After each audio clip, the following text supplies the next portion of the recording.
rôlistes, avant qu'ils ne disparaissent, tu dois lancer un des 10 et tu multiplies par 13 dans la table. Et bonjour à tous les amis, bienvenue sur cette nouvelle vidéo qui est une re-interview. Aujourd'hui je suis avec Zach de Zach & Roll. Bonjour Zach. Salut. Comment vas-tu Jack? Zach, j'allais dire Jack. Jack, ouais. Ouais, ça aurait été sympa Jack, mais non, Zach c'est bien. Jack & Roll. Dis pas ça, je vais encore changer le nom. Eh merde. Non, ça va très bien. Écoute, j'ai passé un samedi assez chill et ensoleillé. Hein. Par chez moi, il fait assez beau. C'est le plus important, on veut dire. Oui, j'ai profité pour faire un peu de jeu de rôle, tout ça. Donc, une bonne journée, quoi. Tout est affaire de jeu de rôle, de toute façon. Tout est bon à prendre pour faire du jeu de rôle. Jeu de rôle, c'est la vie. C'est ça. Du coup, on va passer à la première question. Et est-ce que tu peux nous dire un petit peu qui es-tu dans le monde de la création, ce que tu fais sur Internet qui est Zach & Roll? Qui est Zach? C'est déjà une sacrée question. Hein. C'est ça. Donc Zach, donc c'est pas vraiment mon vrai nom, hein. C'est un pseudo. Hein. Personnellement, je m'appelle Anthony, voilà. Bonjour Anthony. Bonjour. Et du coup, oui, je suis peu présent sur Twitter ou nouvellement X, hein. Aussi un petit peu sur YouTube et sur Discord. Et je fais principalement du jeu de rôle, donc je fais plutôt du contenu moi pour jeu de rôle. Ça va être plutôt des battle maps, des scénarios, des outils Excel, des choses comme ça. Et tout ça, je les partage sur mon Discord. Ok. Et aussi, bah, bien sûr, je fais quelques parties, hein, que ça soit plutôt joueur quand même, 3/4 joueur et 1/4 de maître du jeu. Et donc je fais quoi, 3-4 parties par mois à peu près. Ouais, du coup tu es plutôt maître du jeu. Non, plutôt joueur. 50-50. Ouais, plutôt joueur en vrai. Okay. Maître du jeu, je suis long à préparer mes parties. Ok. Il me faut bien 15 jours pour préparer une partie, donc tu vois. Le temps de créer les maps, les personnages, le scénario. Ah ouais, c'est ça, donc... Alors j'essaye de faire des mini-concepts, on pourra en parler, mais maintenant on a lancé un truc il n'y a pas longtemps, un mini-concept qui devrait me permettre de faire du contenu un peu plus régulièrement, même sur des petits formats d'une heure par exemple.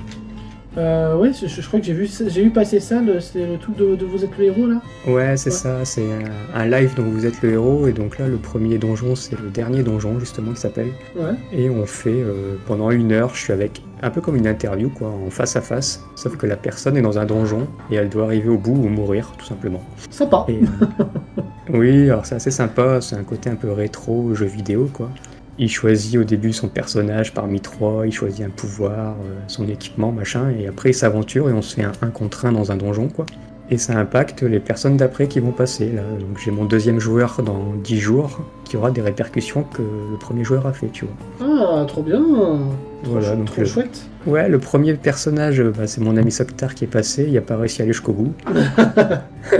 Donc j'imagine le concept qu'au bout de 7-8 passages, les gens commencent à connaître le donjon et ça va de plus en plus loin, quoi. Ouais, un petit peu un peu comme Macadabre.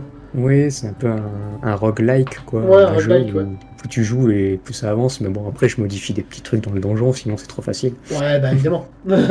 Non, mais je suis assez content de ce qu'on fait, parce que bon, je travaille beaucoup en binôme, on est assez content de ce qu'on développe et ce qu'on propose, quoi.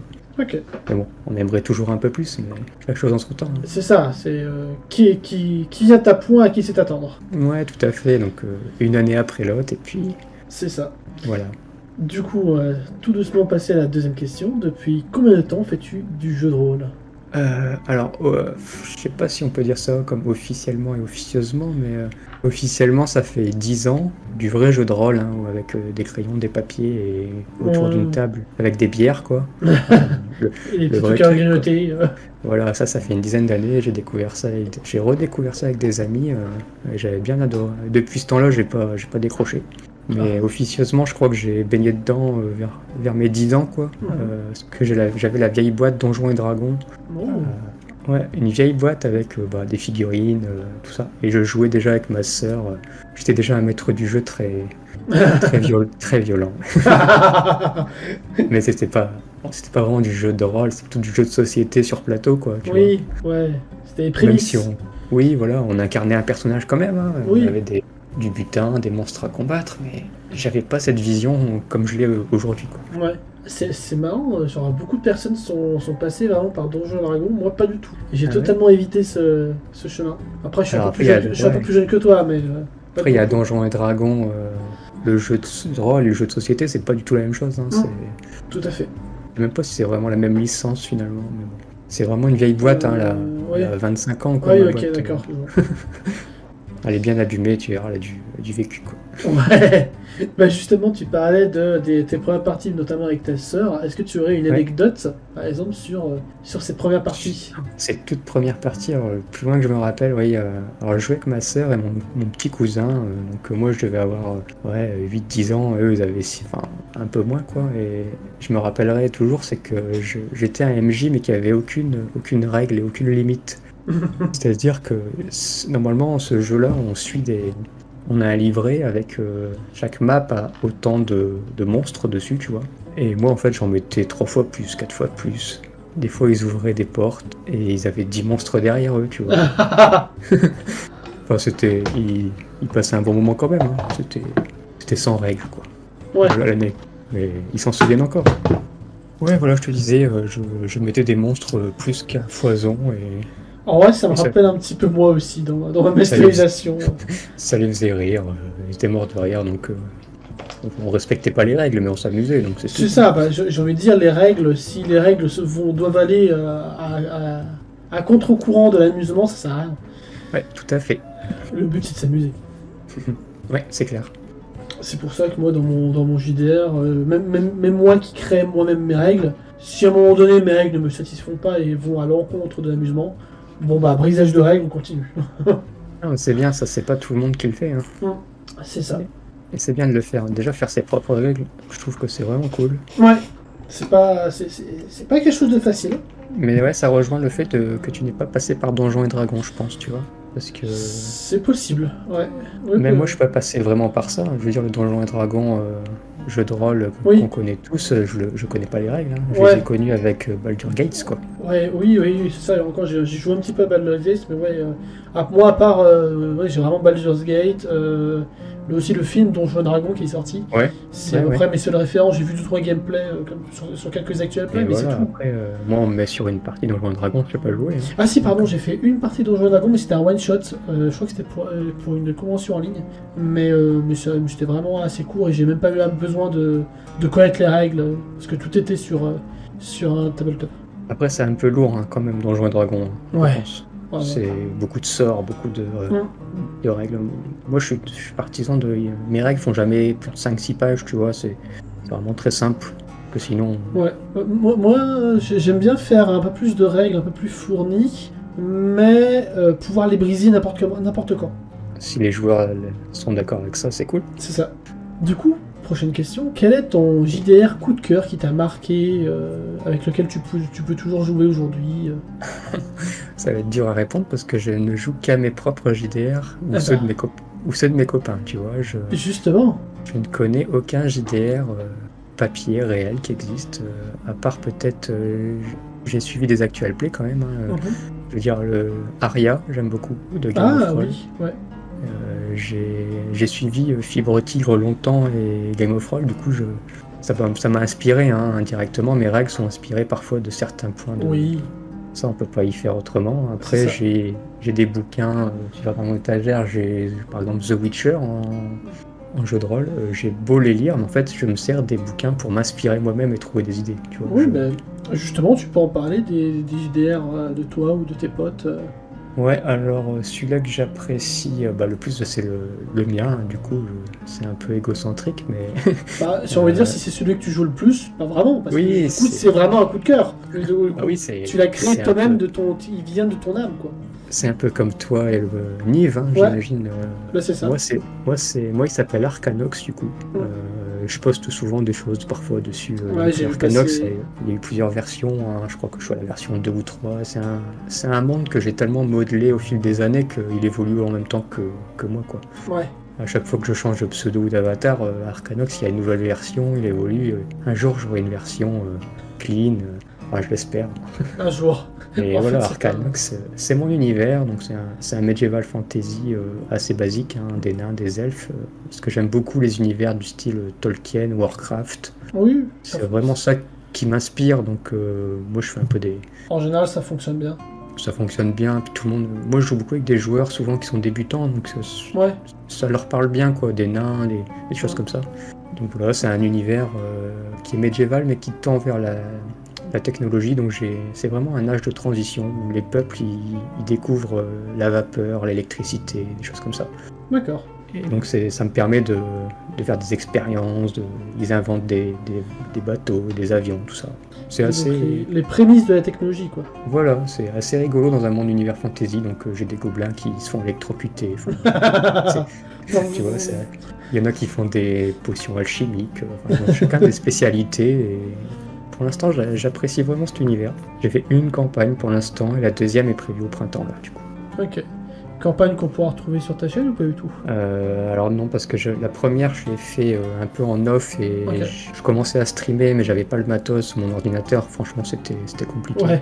C'est vrai que quand on stream et que c'est pas fluide et appréciable pour le streamer, c'est pas... Enfin, c'est dur de MJT et de streamer en même temps. Ça, c'est vrai que c'est... Oui, c'est vrai, bah, c'est pour ça que moi je fais que enregistrer les parties, je les Enregistrer, pas, ouais. ouais, c'est ça. Donc Parce que- peut-être que je le ferai, mais pour l'instant, je me concentre sur une partie version papier, enfin version table. Ouais, J'ai des joueurs qui vont jouer, donc j'ai adapté mes règles pour jouer sur table. Parce que j'ai pas les mêmes règles en virtuel, hein, c'est pas forcément... oui. Ça permet des choses, hein, les calculs automatiques, tout ça, c'est vrai que c'est mieux en virtuel. S'il faut commencer à sortir une calculatrice à table... Ah, ouais, c'est compliqué. Ouais. Ouais, donc non, cette année, je pense pas qu'il y en aura sur YouTube. Ça sera plutôt des one-shots ou Ok. des histoires, des tutos. Je poste pas très régulièrement, mais j'essaye de faire des trucs qui changent de l'ordinaire un peu. Quand je découvre quelque chose, une technique, un tuto, j'aime bien en parler, quoi. Oui, du coup, on pourra avoir beaucoup plus de tutos, même sur ta chaîne. Ouais, sur là j'ai sur tes quelques systèmes. trucs. Si vous savez faire des tokens, j'ai prévu de montrer comment je fais des fiches perso sur Word ou des choses comme ça. Il y a plein de trucs qui sont assez cool finalement et que les gens ne savent peut-être pas. Bah, c'est intéressant de voir comment un autre MJ, un autre créateur Ouais. fonctionne, quoi. C'est toujours intéressant. Les macros aussi, moi j'utilise beaucoup Roll20 sur sur internet. Oui, d'ailleurs, en fait, j'ai toujours vu Roll20 et les macros comme étant une science assez obscure. Et j'ai vu justement avec ta vidéo, c'était beaucoup plus simple. Entre Non, guillemets, je vais en faire une ou pour créer les propres macros parce que c'est vrai que ça permet de faire des choses. Parce que Roll20 est pas très quand même. Ouais, pas c'est assez obscur. Oui, voilà, il faut. Si on farfouille, on fait que ça, on peut devenir un très bon joueur et très bon MJ, mais si on débarque, c'est compliqué, quoi. Totalement. Donc après, je sais pas, tu utilises quoi toi t'es plutôt sur Je un suis autre sur Roll20. logiciel Je suis sur Roll20. Ah, Roll20 aussi. Ouais, je suis abonné même au Roll20. Parce que j'ai beaucoup trop de personnages, du coup, à un moment donné, il m'a dit il y a trop de personnages, là, va falloir commencer à faire le Ouais, truc. Nope. J'hésite à prendre la version premium aussi. J'ai tellement de personnages que je me suis dit, non, mais après, ça va pas être jouable. Non, mais après, je me dis, ils vont l'améliorer. Roll20, ça va peut-être. Ouais, J'ai bah, vu qu'ils avaient fait une en mise à vrai, jour il y a pas longtemps. j'ai dû faire appel à leur service clientèle, là. Et franchement, même si t'es un petit Frenchie, ça passe bien, hein, ils sont pros. Ah, d'accord. Bon, Ouais. c'est bon, ça va. Petit mail, Non, bon. c'était réglé. Ok, j'ai pas compris. Ah, c'est vrai qu'ils sont assez pros parce que du coup, moi, j'utilise leur service de marketplace du coup, pour mes cartes. Et, Ouais. et c'est vrai qu'ils sont sympas. Oui. Du coup, on a bien digressé, on a parlé de Ouais. tes JDR coup de cœur. Est-ce qu'il y a un JDR ou plusieurs JDR avec qui tu as eu un peu plus de mal que tu aurais testé? Non, je suis assez facile comme client. Ok. Moi, en fait, je fais que des JDR avec des amis de toute façon, ou alors des gens qui j'apprécie déjà beaucoup. Donc, je ferai pas de JDR, par exemple, avec des inconnus ou que je connais pas. Il y en a qui le font, hein, qui s'inscrivent à des parties, ils jouent avec des inconnus. Tant mieux pour eux si ça me fonctionne, mais moi, je préfère faire ça entre amis ou avec des gens que je côtoie depuis des années. Et ça se passe toujours bien finalement parce qu'on se marre, donc on s'amuse. J'ai pas vraiment de jeu de rôle, je te dis. En plus, comme c'est du fait maison souvent. Oui. Si je devais en citer un, parce que oui, j'ai joué un peu à Nullbuck du coup quand même. Nullbuck sur Roll20 du coup. Et j'ai trouvé que les règles étaient un peu lourdes, par exemple. Ok. Nullbuck, ouais, donc je pense que c'est une version un peu simplifiée de Donjons et Dragons. Il y avait Oui. J'avais fait une partie où j'ai vraiment pas eu de bol à la création du perso. Bon, c'était un Oui. one shot, mais voilà. Déjà, c'est ce premier point qui m'avait un peu fait bizarre, c'est tu peux pas choisir ton perso vraiment au début. Ouais, c'est ça. J'avais tellement pas eu de bol. J'étais un gobelin avec zéro équipement. J'avais tellement pas eu de bol que je pouvais même pas choisir de classe. Oui, et ben, j'ai eu le même tour que toi. Ah ouais? Toi que j'ai fait un perso du coup qui était sans classe, j'ai fait un vieillard, et finalement ce personnage c'est mon personnage préféré que Ah j'ai ouais. eu. On s'attache toujours aux petits personnages que, genre, mine de rien, Oui, qui finalement et step up dans le level up. bah c'est ça, il était tellement nul, et en plus je l'avais, du coup comme il était très nul en stats et tout, je me suis dit, bon allez, quitte à faire ça, je fais un vieillard, mais vraiment âgé quoi. Ouais, Et du coup, je l'ai fait un peu loufoque, il se défendait avec un bol. Donc, genre, un bol c'était son bouclier, tu vois, des trucs comme ça. Et finalement ça a fait rire tout le monde, je suis devenu la mascotte de l'équipe, et parfait. à la fin tout le monde voulait me sauver quoi. Quand le vieillard est mort, oui parce que spoil, il est mort. De vieillesse. Non, il s'est sacrifié pour les sauver, c'était une très belle fin. Oh, Et c'est je beau. remercie, je peux remercier Soktar, hein, le MJ qui avait fait cette campagne, et c'était vraiment une très belle campagne. C'est beau, c'est beau, c'est beau. Du coup, tu vois, je peux pas dire que j'ai pas aimé Nullbuck, parce que même si au début, les premières parties, j'ai trouvé les règles lourdes et la création de persos bizarres, mais au final, Oui, au final, très belle campagne et très bon souvenir. trop cool. Voilà. Qu'est-ce que le JDR t'a apporté dans ta vie? C'est plus philosophique. Ah là, oui, c'est beaucoup moins facile. En vrai, je crois que ça apporte, c'est peut-être bateau, hein, comme beaucoup d'autres, mais de la confiance en soi. C'est vrai que plus jeune, j'étais très introverti quand même. Genre, s'il fallait quelqu'un qui aille au tableau, c'était ma phobie d'aller au tableau à l'école. Ouais. Les exposés, tout ça, je détestais. Et le GDR, ça m'a un peu fait du bien. Je veux dire, on est derrière un masque, derrière un personnage. C'est comme du théâtre, un peu en vrai. Surtout en physique. Hein. Sur ordinateur, c'est pas pareil quand même. On est derrière un écran. Oui, du coup, il y a double écran. Il y a double écran, ouais. Là, on est vraiment caché, mais JDR sur table, incarner des personnages, tout ça, ça m'a permis de me libérer, je pense. Ouais, il y a beaucoup de monde que ça aide à ce Ouais, niveau-là. bah, je pense que c'est vraiment Oui, c'est le point fort du jeu de rôle, hein. Je C'est pense ça. que c'est vraiment de se lâcher un peu et de et puis, penser à autre chose, quoi. et puis esprit shonen, ça permet de créer des amitiés, quoi, aussi. Ah ouais, non, mais dans la douleur, on s'entraide, tout ça, c'est top, hein. Tout à fait. Est-ce que tu as... qu'est-ce que... Ah, c'est compliqué comme question. As-tu d'autres passions que le JDR? Oula, oui. Moi, je suis un multipassionné, on va dire. Il me faudrait des journées de 48 heures pour faire tout ce que je veux. Ah bah, si on pouvait allonger les journées, Ouais. ça m'arrangerait aussi. Si je vais en dire un ou deux, le jardinage. Oh, Vraiment très contradictoire, mais tu vois, ouais. dès qu'il fait beau, là, au mois de février-mars, je vais commencer à refaire des petits semis, Mm. nettoyer mon jardin. J'aime beaucoup le jardinage. Ah, c'est cool. Et quelque chose que je pensais pas, hein, il y a encore 5 ans, Mhm. je me voyais pas faire du jardin du tout, et en fait c'est venu comme ça. Et en fait c'est très chill, c'est reposant. Oui, bah, c'est une autre manière de faire du jeu de rôle, d'interpréter une marguerite toute seule. C'est un peu ça, je crée mes maps dans mon jardin. C'est ça. Avec du détail en plus. Ah oui, mais là, je HD, vais- 4K. Non, c'est vraiment cool, et puis en plus ça permet de nourrir ma famille finalement, donc Oui. tout bénef. Jardinage, et après bon, maquettisme, sport, enfin du Warhammer, des trucs comme ça, quoi, des trucs... Ah, qu'on connaît un peu tous. le Warhammer, je pense que c'est... Même si j'ai C'est- beaucoup de patience, ça prend tellement de temps que je Oui, vois ça pas prend comment je pourrais m'y mettre. Oui, ça prend c'est une passion que je fais quand j'ai du temps, et comme j'ai peu de temps, donc je la fais plus. Mais ça reste quelque chose qui me passionne, hein. Je regarde encore des vidéos, des choses comme ça. Mais ouais, je te dis, beaucoup de choses me passionnent, et c'est bien, ça m'inspire finalement dans mes JDR, donc tout bénef, Ok. quoi. On va passer à une question un peu plus précise. J'ai vu sur ta chaîne que tu avais fait des vidéos audio lore. Est-ce que tu as prévu de refaire? Ah oui, j'aime beaucoup ce concept, et que ça demande pas vraiment beaucoup de temps finalement. Ce qu'il faut, c'est que il faut que j'arrive à écrire. En ce moment, j'ai un peu du mal à écrire quand même, parce que j'écris, comment dire, j'écris vraiment durant mon temps libre et tout, et des fois le soir, je suis trop fatigué. Et quand on est fatigué, il y a rien qui sort, quoi, hein.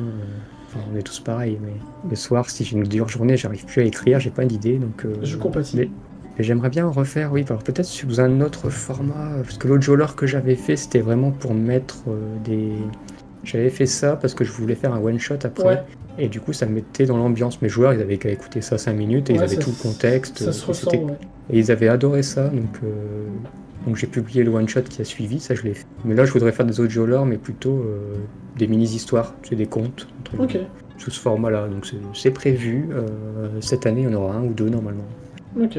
que j'ai fait une petite roadmap 2024. Je me suis fixé des petits objectifs dans l'année comme ça, je vais essayer de les respecter. Non mais c'est cool, c'est un petit peu ce que je fais aussi avec les livres audio de Nive. C'est un petit peu la même vibe. J'ai vu que tu faisais les backgrounds aussi des personnages que tu fais. Ouais, les backgrounds comme ça, juste avant qu'arrive la session.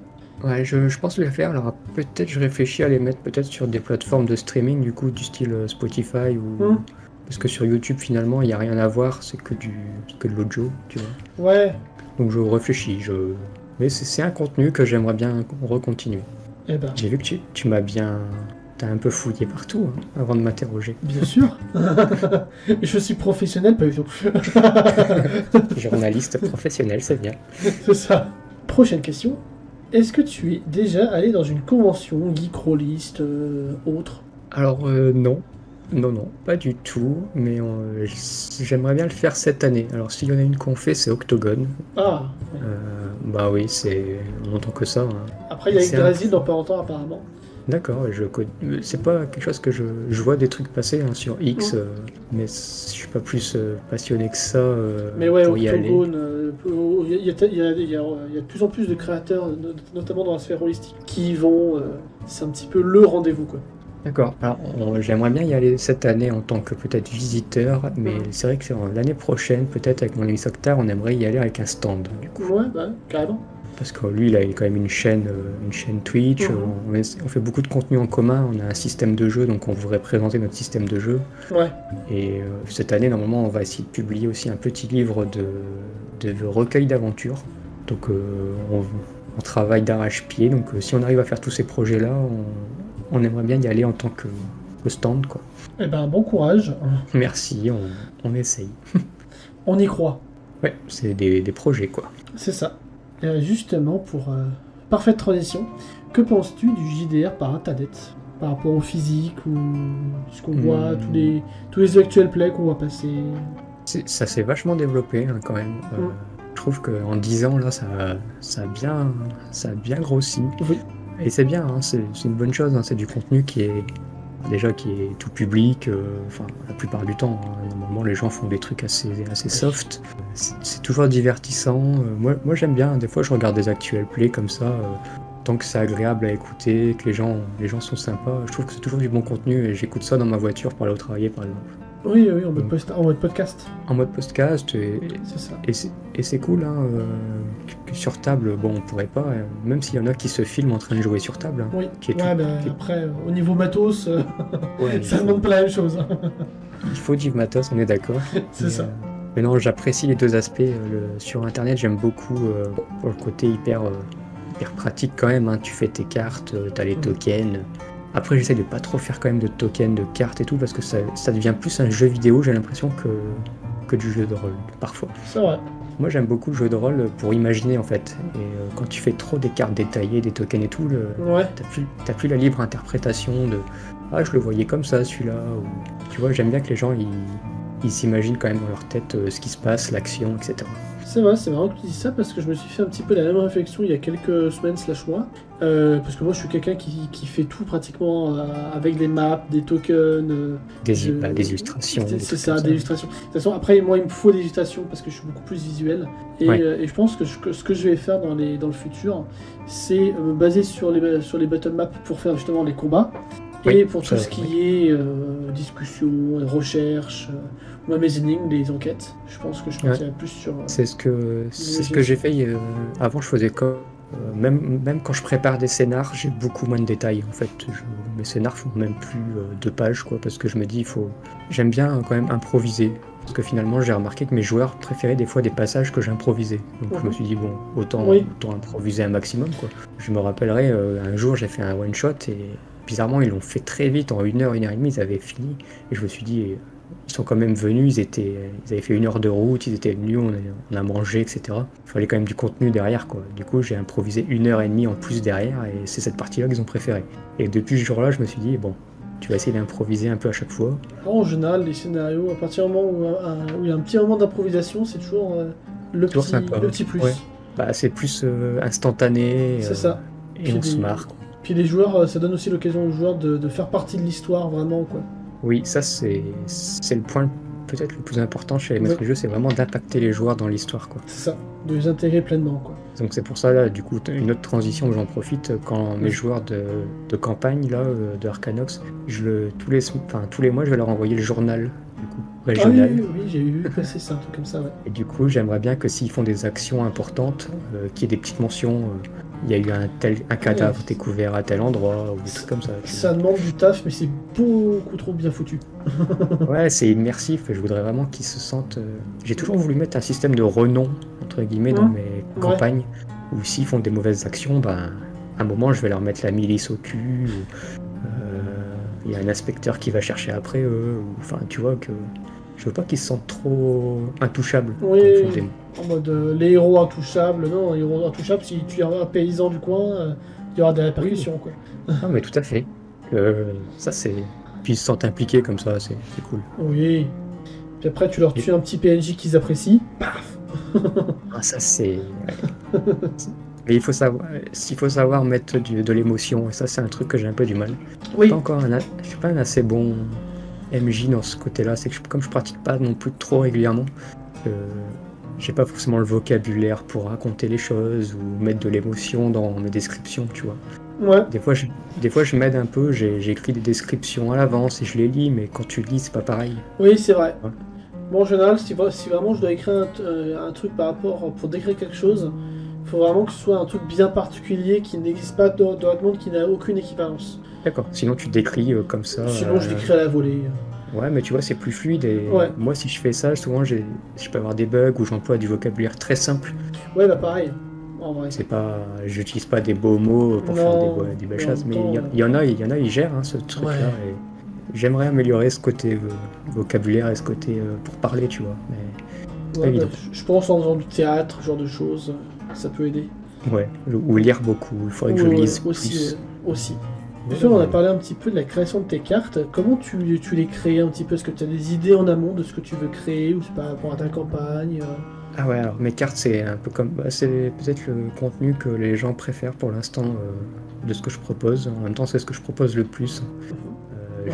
T'en as pondu une bonne vingtaine, voire même plus. Oui, là, j'ai quand même... Après, je mets pas tout sur mon Discord. Ouais, j'ai vu que tu mets sur Roll20. Sur Roll20, c'est là où je les vends, entre guillemets, un peu, donc ça me fait des petits pourboires pour... Alors après, tout ce que je gagne sur Roll20, je le réinvestis dans le Roll20, donc je me paye mon abonnement à Incarnet, parce que c'est là où je fais mes cartes, c'est sur Incarnet, du coup. Et si je peux, bientôt, j'aimerais m'acheter le Roll20 Premium, du coup, parce que je commence à être limité, hein. J'ai plus assez de place pour mettre mes persos, mes images. J'aimerais bien mettre aussi l'éclairage dynamique, des trucs comme ça, tu vois, donc... Cette année, j'aimerais bien un Roll20 Premium, donc c'est un projet. Mais sinon, mes cartes, oui, j'utilise surtout Incarnet et peut-être Donjon Alchimiste. Je sais pas si t'as entendu parler rapidement. Je vais peut-être essayer. Ouais, c'est sur Steam. Ouais. C'est une sorte de générateur automatique, donc ça crée vraiment les pièces toutes faites. Ok. J'essayerai peut-être si j'ai des sous. Sinon, je continue sur Incarnet. C'est ça, la grosse problématique. Sinon, les cartes, là je travaille, c'est un peu récent, je travaille par thème, donc je fais des thèmes tous les 2-3 mois, je fais un thème de cartes. Donc là, j'ai fait un thème sur un peu égyptien, tu vois. J'avais un thème sur un donjon un peu modulable, et là, je vais faire les elfes. Je vais essayer de faire des villages elfiques, des choses comme ça bientôt. Et après, comment je travaille, je fais vraiment un thème, je crée vraiment la pièce centrale du thème. Donc là, si c'est un village elfique, je vais faire plutôt l'arbre mer, parce que ça va être ils vont habiter dans les arbres, les elfes. Donc je vais faire ça, et après, je vais découler un peu le village autour. Donc 7-8 cartes à chaque fois par thème. Et puis voilà, c'est ce que je propose du coup. Ok, mais tu crées pas genre une carte quand on a besoin pour ton scénario non, si, ça je le fais. Après je recycle beaucoup des cartes parce que là en vrai j'en ai quand même une centaine je pense depuis que j'en fais. Donc si j'ai besoin d'une grotte, d'un bateau, d'un port, des trucs comme ça. Tu réutilises. Oui, je réutilise, on gagne du temps. Hein. Mais moi c'est pareil, là dans la campagne, la saison de Niv là, qui est en train d'être publiée. Il y a une map de bateau que j'ai réutilisée. Bon, après, c'est tout le temps le même bateau, donc c'est pratique. Mais j'ai surexploité le machin. En plus, il y a vraiment 3 niveaux. Parfait. Ouais, non, mais après, quand la carte fonctionne, pourquoi changer hein, C'est ça. Après, les gens, enfin les joueurs, c'est vrai que les maps, moi ce que j'aime bien dans les maps, si je les joue dans les campagnes, c'est mettre des petits indices visuels. Par exemple, je cache un coffre, tu vois. J'utilise vraiment le fondu, je mets un arbre, un coffre en dessous. Et des fois, c'est même déjà dur de le voir à l'œil nu. Ouais. Mais je me dis que si les joueurs le voient, je leur fais pas de test de perception, des trucs comme ça, tu vois. Ouais, ça C'est passe. le Ouais, le joueur, là. je trouve ça intéressant. Ouais, j'aime bien c'est- les petits détails comme ça. Donc, Moi, perso, pour cacher les choses, j'utilise donc la fonction cacher de Roll20 oui. pour cacher les items. Parce que je trouve que par exemple, je sais pas, pour un coffre par exemple, genre ils ont trouvé le coffre, le coffre après je peux le retirer, ça fait de la place, voilà. Ouais, tu utilises les tokens, des trucs comme ça. Ouais. Ouais, c'est une autre. Mais après, moi, je les mets sur mes cartes. Du coup, c'est vrai que mes cartes, ils sont. Après, c'est le problème, c'est que si elles viennent sur le chemin plus tard, bah, il y a toujours le coffre. C'est ça. C'est ça, ou même, je sais pas, si un cadavre, s'il veut nettoyer le cadavre, bon bah. Oui, bah, il y a encore le cadavre. C'est ça. Bon, après, vu que souvent, j'utilise mes propres cartes, donc je peux, à la rigueur, Oui. je peux aller la modifier. La tu modifier, ouais, c'est ça qui est pratique. C'est ce que je fais du coup avec mon concept du dernier donjon. Là. Je veux dire, Soktar est passé dans le donjon, il y avait des couteaux sur un mannequin d'entraînement, il les a retirés. Ouais, et du coup, moi, t'as. je les ai retirés, le prochain qui passe, il n'y a plus les couteaux, enfin bref, C'est ça. voilà un peu. Mais heureusement qu'il y a des cartes quand même, pour les battle maps, c'est quand même appréciable. Oui. Oui, clairement, clairement. Sinon, même si on voulait faire des parties avec des armées entières, ça serait la galère. Ouais. Et anecdotiquement, je fais mes tokens du coup, avec HeroForge. Je sais pas si tu connais le site HeroForge. Ouais, je connais, ouais. Donc vue de dessus, capture d'écran, des tours, Ouais. petits tokens comme ça. J'utilise plus du tout celui-là, moi. Ça passe quoi. Après, sinon il y a des tokens sur Roll20, ils sont sympas. Aussi, ouais. Moi, je prends directement la tête de mes persos en rond, comme ça, et puis... Oui, tu fais des tokens en portrait. Ouais, en portrait, ouais. Bon, ça fonctionne tout aussi bien. Oui, c'est ça. Question sauvage. J'ai vu sur ta petite chaîne le système 6-stock Kezaku. On peut en parler du Systock. C'est le système de jeu qu'on a créé avec mon binôme Soktar du coup. Ah oui, ok, Soktar, ok. Alors oui, système Hoc, parce que Hoc, enfin le Hoc ça vient un peu de Soktar du coup, Ouais. mais il vient aussi de mon personnage, parce que moi je m'appelle Zach, mais alias Hoc, H-O-K-E. C'était mon vieillard avec le bol. Ah, le fameux. Le fameux vieillard avec le bol s'appelait Hoc. Du coup, on a fait un système un peu comme ça qui mélange à la fois mon personnage et son pseudo. On l'a appelé comme ça, donc ça fait bientôt 1 an, 2 ans qu'on l'a peaufiné. Et bon, il évolue, hein. Là, il va bientôt passer en 1.3. On fait ça un peu schématiquement, on met des petites versions, des patch notes, tout ça. Ouais. Et on l'évolue, donc là il tourne bien. Soktar l'utilise pour sa campagne sur Twitch. Je sais pas si tu mettras des liens si jamais on peut se permettre, mais il fait des one-shots là-dessus. Moi j'ai encore utilisé ça hier soir, j'ai fait un one-shot avec des super-héros, on l'a utilisé. Ouais, donc c'est très modulable, c'est un système qu'on peut mettre à la fois dans le science-fiction, dans le médiéval, dans le contemporain. La particularité, si je devais en dire un de ce système, c'est qu'il n'y a pas de classe. Ok. C'est-à-dire que les joueurs créent leur propre classe grâce à des atouts, on appelle ça des atouts. En gros, ils ont une liste de 100 ou 200 atouts qu'on a quand même fabriqués, et ils doivent en choisir quand ils créent leur perso, et ça fait entre guillemets leur classe. Okay. Par exemple, il y en a un, il va choisir ami de la nature, ça lui donne des bonus quand il est en forêt ou des choses comme ça. Il va peut-être compléter ça avec très bon tireur, donc il va être bon à l'arc, etc.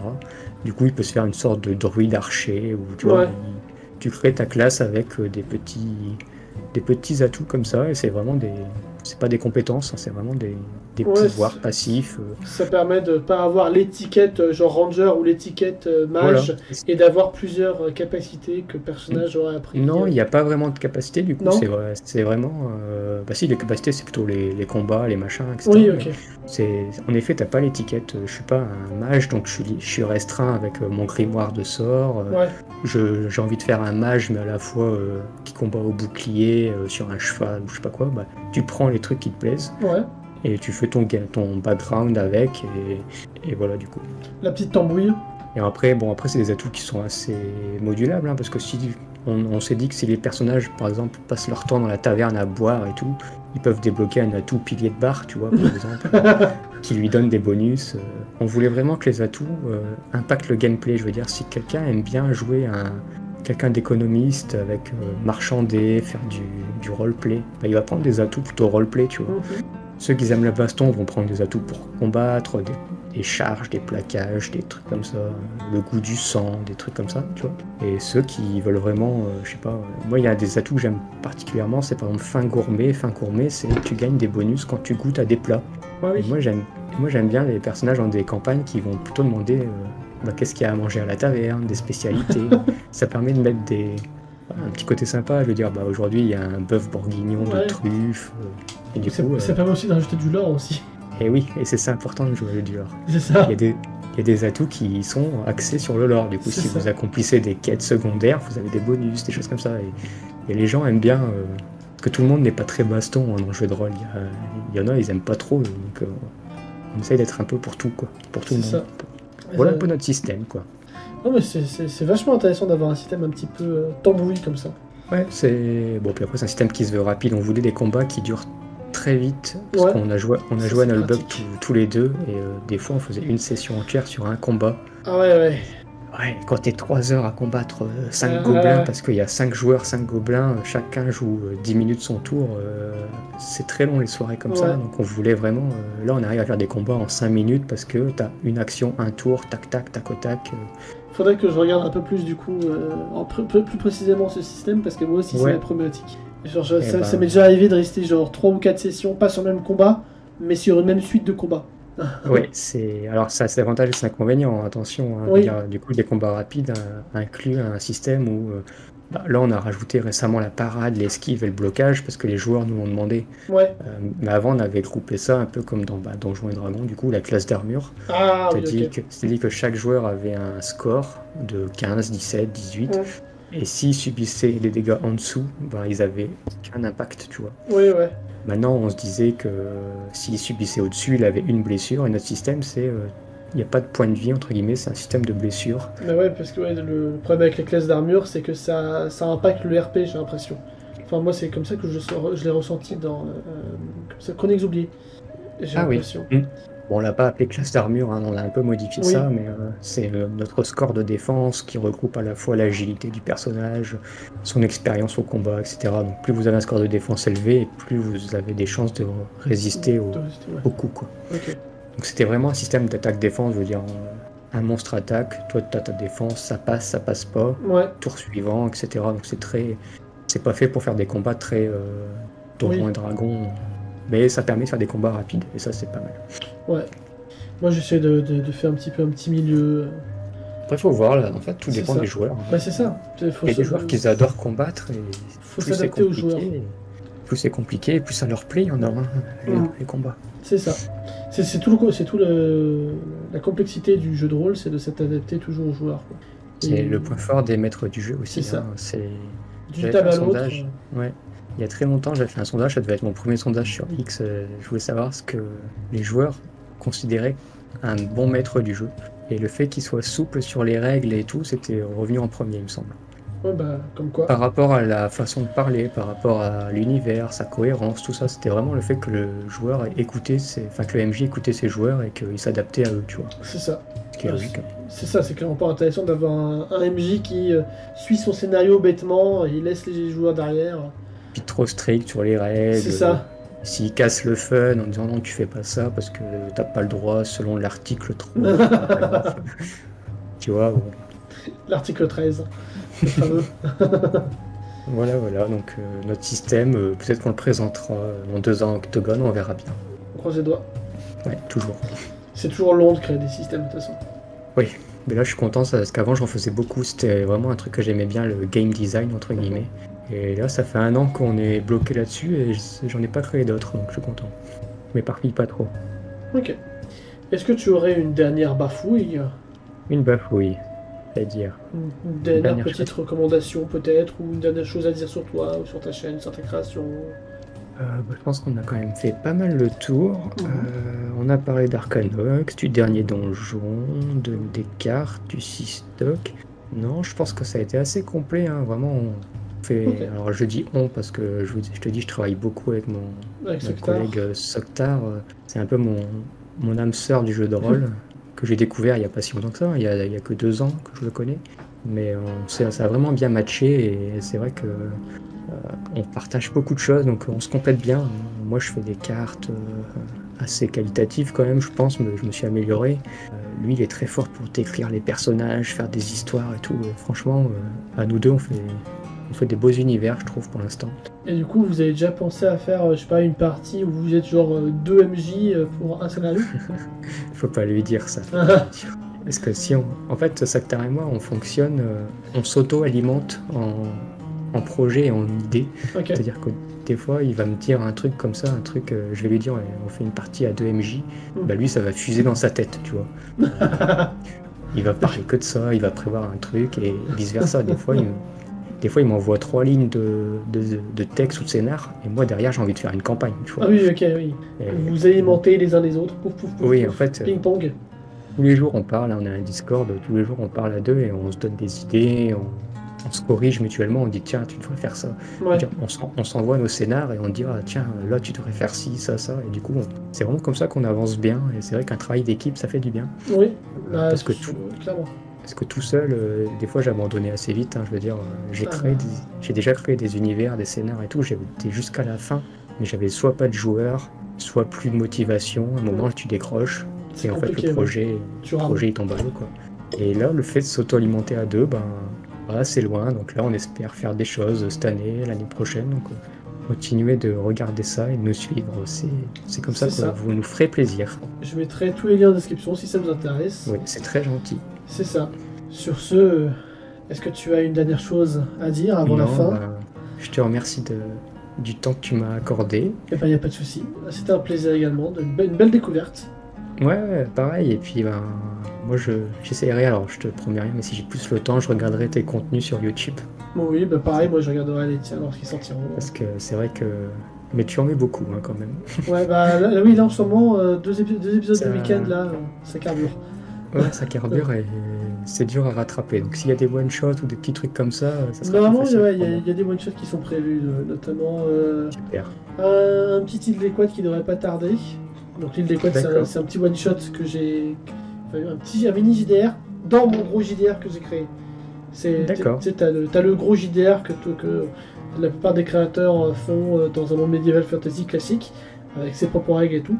3 systèmes de magie. Parce que pourquoi en avoir qu'un seul? Je ne sais pas. Et du coup, histoire de simplifier les choses, j'ai créé un mini JDR donc, qui s'appelle l'île des Quads dans ce grand univers, donc Niv, qui est lui-même isolé de l'univers et qui est vraiment un bac à sable total. C'est là où tu fais des one-shots. C'est là où je fais des one-shots, où les joueurs peuvent jouer n'importe quoi, du Stormtrooper au PDG insupportable capitaliste. Oui, c'est déjà arrivé. Et du coup, je t'ai pas demandé, après c'est pas ton interview, c'est pas moi qui te pose des questions, hein, du coup, mais t'en posais une quand même. Vas-y, vas-y. Des joueurs récurrents, des amis à toi, ou tu... Là en ce moment, ouais, c'est des joueurs récurrents, c'est des amis, ouais. D'accord. Ça peut arriver qu'il y ait des personnes que je côtoie un peu moins qui viennent, mais globalement, ouais, on reste en petit comité. D'accord, ce sera souvent les mêmes qu'on verra jouer d'autres persos, quoi, du coup. Oui, pour l'instant, oui. Okay. Après, je n'exclus pas de jouer avec d'autres personnes.